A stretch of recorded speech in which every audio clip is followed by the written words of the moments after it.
My name is Grisha, and my father is Pavel. We come from a rich Russian family, and I had always been a bit spoiled. I spent my days partying, drinking, and not really caring about the consequences of my actions. One night, things took a turn. I kicked a girl out of my car just because she didn't want to do something I wanted. Later, while speeding, the police pulled me over. I thought I could just bribe them like I usually did, but this time it didn't work. Captain Semenov stopped me, and even though he held onto my car, I just drove away, not caring about anything. My dad had to bail me out of trouble. Even in jail, I demanded special treatment. The police chief, who was different from Captain Semenov, talked to my dad. He told him about all the things I'd been doing, like damaging a yacht and hurting an officer. It was clear I was causing a lot of problems, and my dad had to do something. After getting out on bail, my dad scolded me and warned me about the consequences of my actions, but I didn't really care. My dad was stressed about what to do with me. He talked to Anastasia, a TV producer he knew, and normally they were involved in some not-so-appropriate activities. She suggested a solution. They found this guy named Lev, who was good at making things look real, like in horror movies. He showed them a trick where he pretended to cut someone's finger off, but it was all fake. My dad, even though he was a bit unsettled, decided to listen to Lev's plan to help me. Many days passed. I had just left a club when I saw my car being towed. I chased after the truck, but suddenly got shot and fell unconscious. When I woke up,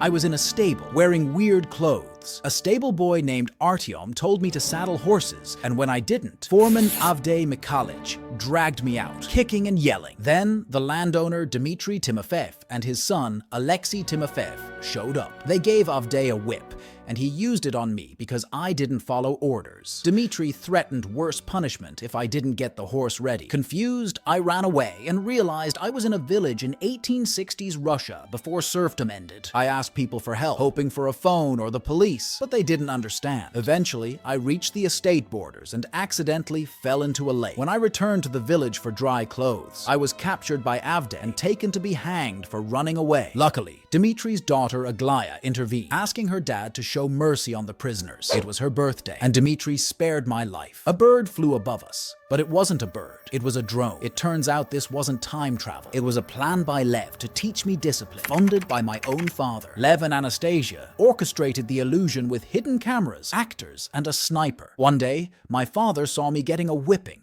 and he looked worried. He started thinking if he did the right thing by punishing me. But then, Lev told him it was for my own good. Later, Dad saw Lev and Anastasia arguing. He was curious about what was going on between them. So, he asked Lev, and he explained that they used to be married. As I spent time alone in the stable, coming to terms with time travel, the actors prepared for the next scene. Rules were set. No shaving for women and men, and certain clothing and accessories were forbidden. At the set, Alexei greeted his girlfriend, Liza. Liza is in charge of managing the horses, and she wasn't into the acting scene. Later, Alexei picked up his script, and as he skimmed through it, he couldn't help but tease Aglaya, who is acting as his sister, about her unusual contract. The writers wanted her to be my love interest, implying more than just on-screen chemistry. This left Alexei contemplating the blurred boundary between an actress's role and a harlot. My life in the village became a tough routine, waking up before dawn, eating meager meals, working with intimidating horses, and facing consequences for disrespect. One afternoon, I overheard Aglaya crying because her father wanted her to marry an old rich man. Rather than sympathizing, I thought it was a great idea, imagining the inheritance she'd receive when he passed away. Like some days later, I got this idea to make chicken soup, but instead of asking nicely, I stole a chicken from the village. So I asked Artyom to get me some tools for the soup, and guess what? I end up eating the whole thing by myself without sharing a bit with Artyom, who did most of the work. I know. Not cool. Then, this guy Avdei finds out about the stolen chicken and threatens to whip someone unless the thief confesses. But you know what? I don't confess, and they take Artyom away for whipping. Later, Artyom shows me these fake scars on his back, thanks to the makeup team. But did I care? Nope.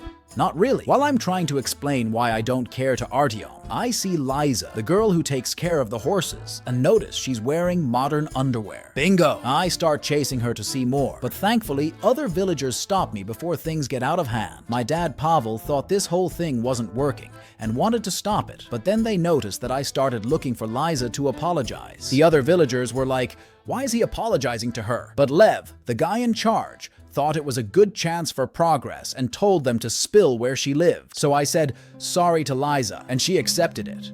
though she kept an eye on me. Fast forward a bit, and it's time for this lovely celebration called Even Cupola. Legends say whoever you spend the night with during the party will be with you forever. So I get everyone dancing the lambada, and Aglaya, who's supposed to marry someone she doesn't like, tells me she's gonna walk into the lake. Instead of following her, I find Liza and start chatting about future tech as she pretends to believe my time traveler's story. But then Artyom shows up trying to distract me and says Aglaya is near the lake. I finally get it and rush to save her. When she tries to get romantic though, I turn her down and go looking for Liza. She's not at the party, so I head to her house. Everyone hides when she opens the door. I wanted to spend the night to see if this legend would come true for us, but she wasn't interested and slammed the door on my face. Due to this, the next day, the boss Lev decides Liza will be my new love interest. She's not too thrilled about it, won't kiss or sleep with me, but she wants to help me be a better person. Although Alexei is displeased with witnessing his girlfriend's participation in such a manner, the production initiates a fresh plot in the narrative. Alexei, that rich guy in our village, got himself into real trouble. He was out downtown,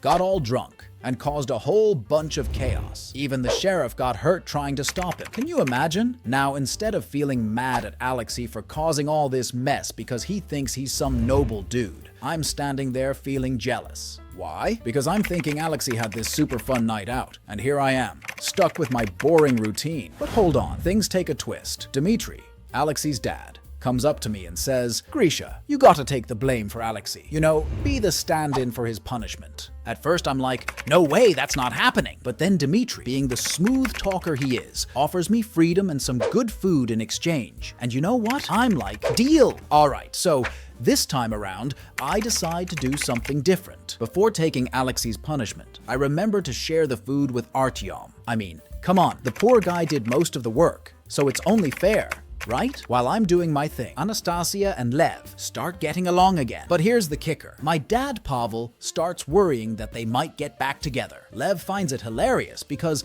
according to him, Anastasia is head over heels for my dad. Crazy, right? I always thought their thing was just, you know, physical. Now my dad got some serious thinking to do. Then comes the part I really don't like. I get whipped like 24 times. It's not a pretty sight, and my dad Pavel can't even watch it on the screen. He leaves the room. Anastasia follows him and comforts him, saying how Lev's plans actually work. She claims she quit smoking with this finger-cutting trick of his. Weird, but hey, whatever floats their boat. Once the punishment is over, I march myself to the landowner's house to ask for the papers that would set me free. But guess what? Dmitry, the big boss, isn't around. Instead, it's Alexei, that nasty piece of work, who receives me. And what does he do? Throws me on the floor, kicks me, spits on me, and calls me an idiot for even thinking they would set me free for real. Can you believe that? I can't catch a break in this village. So, there I am, standing in Alexei's house, fists clenched, ready to defend myself. But you know what? I decide to take the high road. No need to stoop to his level. So without saying a single word, I just leave the house, leaving Lev disappointed. From then on, I keep working as a stable boy. But something changes. I start spending more time with Liza, and you won't believe it. I start falling for her. As Liza and I are taking a walk, we spot this bird flying in a strange way. Turns out, it's a drone gone haywire. Producers are ready with a sniper just in case it falls. But Liza somehow convinces me by saying the bird is her guardian angel. Luckily, the technicians regain control, and the bird flies away, so there was no need to tranquilize me. Now, while I'm falling for Liza, things aren't going too well for Alexei and Aglaya. Aglaya is super mad that she got replaced by Liza, and Alexei isn't too happy either, seeing his girlfriend spend so much time with me. They end up doing something they shouldn't be doing inside a carriage. And guess what? Liza and I accidentally stumble upon them. Liza is hurt, thinking her boyfriend is cheating, and I'm just standing there, thinking I've witnessed some weird sibling stuff. Talk about drama. Okay. So after the whole Alexei and Aglaya drama, Lev decides to fire them. Liza's feeling down, you know? So to cheer her up, I decide to do something special. I decorate the stable with candles and make a fancy dinner. We end up eating together, sharing a fork, and all that sweet stuff. Later, we go stargaze, and I tell Liza that if I were free, I'd marry her. But then, I get real with her. I admit that back when Alexei and I had that fight, I really wanted to punch him. I didn't, because when I looked at him, I saw myself. Liza's touched by how much I've grown, and she surprises me with a kiss. It's like a movie, right? Now, in the real world, things are getting crazy. Aglaya's on some famous talk show, saying I've been kidnapped and tortured. The police announce an investigation, and my dad Pavel panics. He wants to shut everything down before they show up.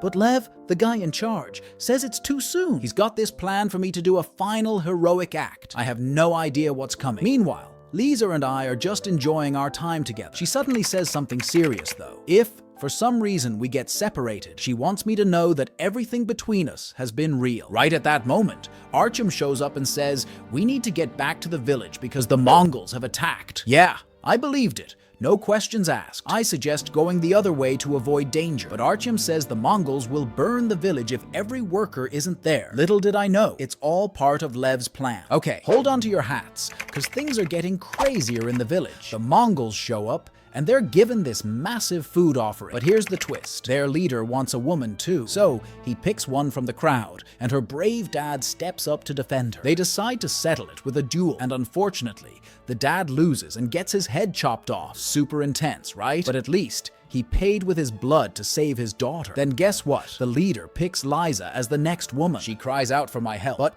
get this, I get scared and run away. Not my finest moment, I admit. Pavel, my dad, is ready to shut everything down, especially since the police are on their way. But Lev wants to wait a bit longer because he believes in me. I'm not sure why, but hey, whatever. Now, I see this bird drone flying above, and it's like a sign from Liza's guardian angel. Suddenly, I decide to do the right thing. I hop on a horse, grab Liza's old stick, and ride back. Bam! I hit the Mongols on the head, snatch Liza, and we ride away. Just in the nick of time. Right after we leave, the police show up on set. Since I'm not there, Pavel, Anastasia, and Lev manage to fool them. They just say they're filming a movie, and the police buy it. No arrests, just confusion. Now, here's where it gets really crazy. Lisa and I ride past the estate limits and find a gas station. I'm all confused, but before Liza can explain, the sniper takes a shot and knocks me out. So get this, I wake up in the hospital, and Pavel, my dad, tells me I've been in a coma for 3 months after some car accident. When I ask about the village and Liza, he acts all clueless. Something's fishy, but I can't put my finger on it. Anyhow, I try to get back to my old partying life, but it just doesn't feel right anymore. I even give my car to Captain Semyonov to make up for what I did to him. One night I'm at a club, and guess who I see? Alexei and Aglaya, the ones from the village. I try to ask them about Liza, but they act like they don't know me. I apologize for the confusion. Looking all defeated, the actors decide to take pity on me and spill some info. The next day, they take me to the ranch where they filmed everything, and there she is, Liza. Finally, I ask her if what she said was true, if it was all real for her. Liza confirms it. Everything we went through was real for her too. We share this incredible moment and seal it with a kiss. Boom! We start a new relationship, and things are looking up. Fast forward a bit, and I take Liza as my +1 to my dad Pavel's wedding to Anastasia. Yeah, you heard it right. My dad got hitched. At the wedding, I take a moment to thank him for throwing me into this crazy project, making me a better person. Life's full of surprises, huh? And get this, from then on, more spoiled rich brats get sent to the village often, and I end up helping with their rehabilitation. It's like I'm passing on the wisdom I gained. Who would have thought? The village turns into this rehab center for the rich and spoiled. And there you have it, the wild ride that became my life.